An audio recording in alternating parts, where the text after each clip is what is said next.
So I'm starting off at about 240 just to see what happens.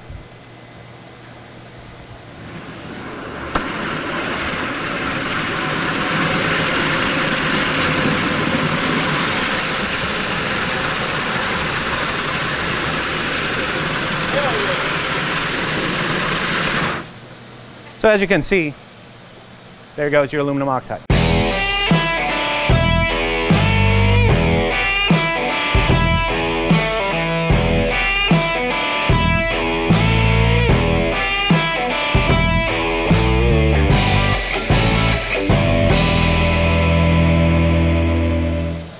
And that's just a quick pass. Now, of course, with diamond bits, you don't want to overheat them. You don't want to sit in one spot. You don't want it to get to the soft area. But right now, once you have these kind of scratches in there, you can see where it sits the longest. You have a pan there.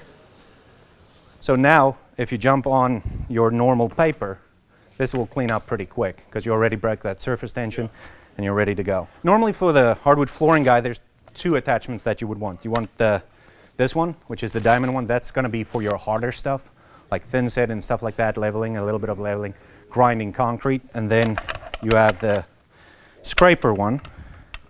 You're going to see that it's got a little bit of a grading look to it.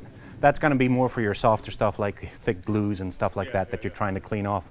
What I love about this machine is just the versatility of it. The fact that you can do this and you can go all the way up to inner coat abrasion with just this machine, which makes it just something that's quite revolutionary in the market.